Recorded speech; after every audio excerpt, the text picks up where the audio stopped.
Habari. Sikiliza kisa hiki kwa umakini, huenda ukajifunza kitu. Kulikuwa na mkulima mmoja alikuwa akitembea kuelekea mjini kuuza punda na mbuzi wake. Mbuzi wake alikuwa na kengele shingoni mwake. Kwa mbali wezi watatu walikuwa wakimtazama huyu mkulima, wakapanga njama ya kumuibia kila kitu chake. Mwizi wa kwanza alimsogelea mkulima kwa nyuma.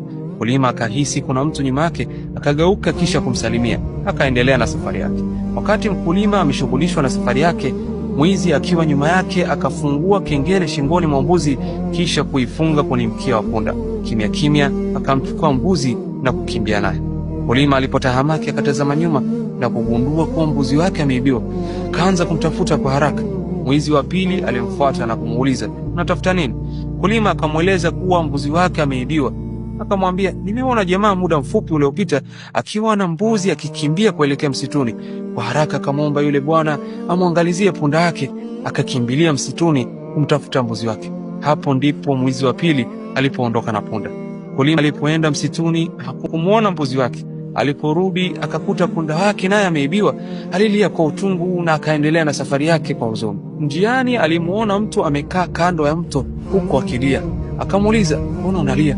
Yule mtu akamjibu, "Nilikuwa nikipeleka mfuko uliojaa dhahabu mjini. Nilipofika hapa nikataka kupumzika kando ya mto. Nilipojaribu kukaa, mfuko ukateleza na kutumbukia mtoni."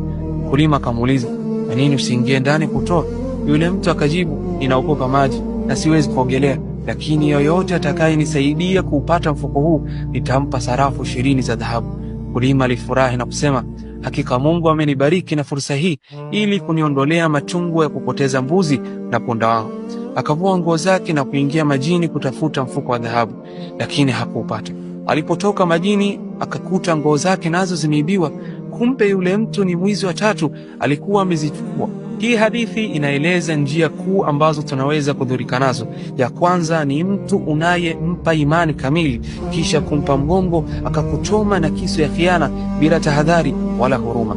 Ya pili ni mtu anayekupa ushauri wenye sumu unaokuja kwa sura ya mema lakini ndani yake kuna hila. Ya tatu ni pale tunaporuhusu hisia kutangulia kabla ya tafakari, tukavutiwa, tukashawishika na mwishowe tukadanganyika. Kwa hiyo si kila mtu wa kumpa mgongo, si kila mtu wa kuchukua ushauri kwake. Jifunze kuwa mwangalifu, si kila anajifanya mwema ana nia njema na wewe. Asante.